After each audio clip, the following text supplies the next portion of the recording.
So, for the pregame show this time, there is a movie that I found out existed, and I was extremely happy to discover this.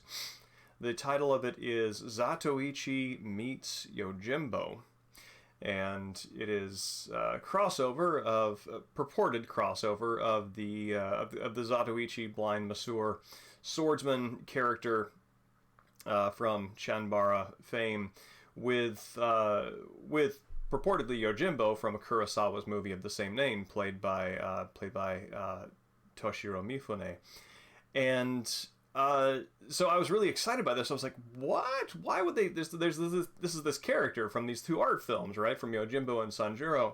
And how the heck did they get this character in like a superhero crossover or that sort of thing?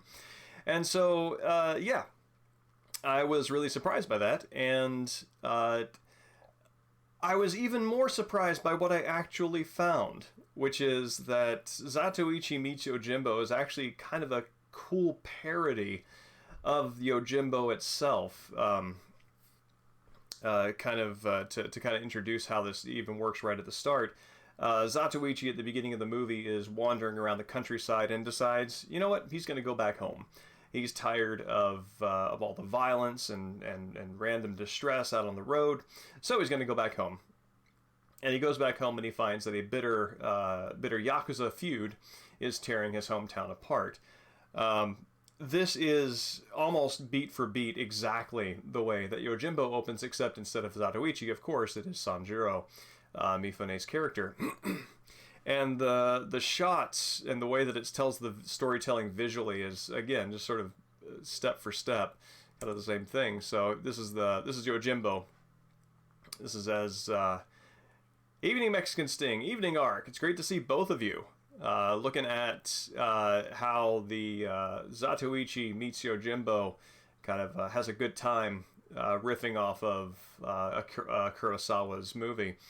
This is the opening to Yojimbo, and of course, you know, all the Yakuza in town are suspicious and paranoid of each other, and they're watching Yojimbo stroll into town, who is the stranger, and you can see people like looking out from their windows. And as Zatoichi wanders into town, you get the same thing. You've got people sort of hiding behind the broken screens and their doors, and peering behind broken slats. The town's in disarray.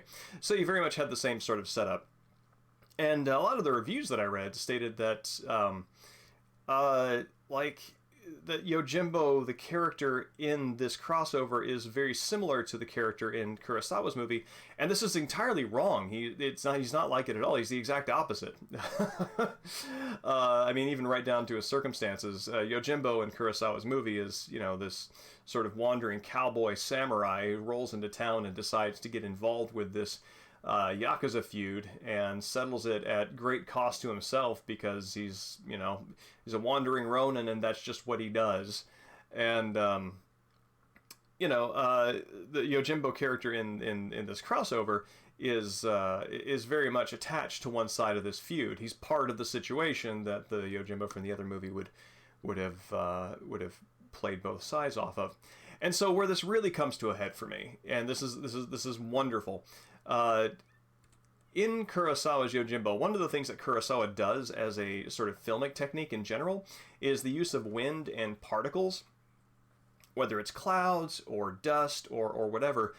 He uses this to build up energy, to build if there's a scene or a moment where there's going to be explosive action, or if it is the culmination of a lot of tension, there's going to be a lot of wind and dust. And so during the final showdown in Yojimbo, of course you've got Mifune there in the background. You can see the wind and the blowing a lot of the dust around. It's a very Western standoff moment.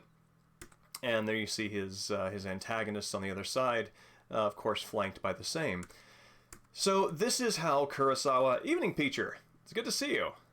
This is how Kurosawa builds up tension for the final showdown in Yojimbo. And of course, Yojimbo, Sanjuro himself, goes and just, slices everybody up. He's very clever. He's got a special move that he uses to thwart the handgun on the other side and all this other stuff. So, and he shows mercy to the guy whose mom he met. So he's brutal and merciless to wrongdoers, but he still has a heart of gold if the people in front of him seem not to know what they've gotten themselves into.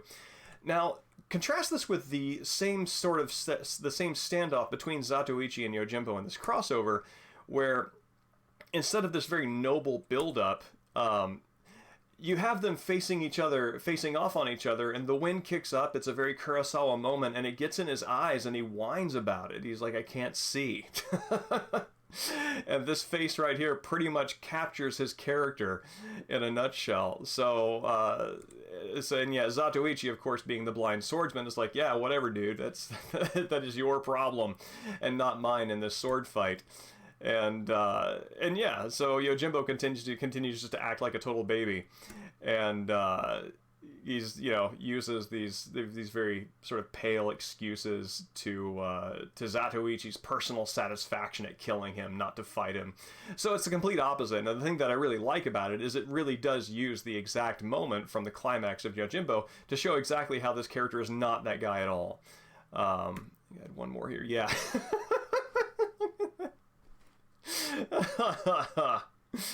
And yeah, so yeah, this was a lot of fun. If you happen to know Yojimbo and sort of are going into this movie, sort of like knowing the source material, it's a lot of fun, and there's a lot of inside jokes and stuff like that there. But that is the pregame show, and that brings us back around to the title card. And excuse me, just 1 second. I realized that I did not turn off Steam people logging on notifications, which I want to do for people's privacy. Give me just 1 second. Steam, top corner of the stream, click from.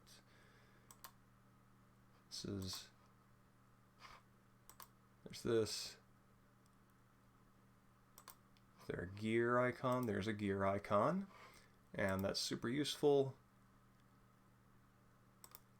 Notifications. Bam! Tell me nothing.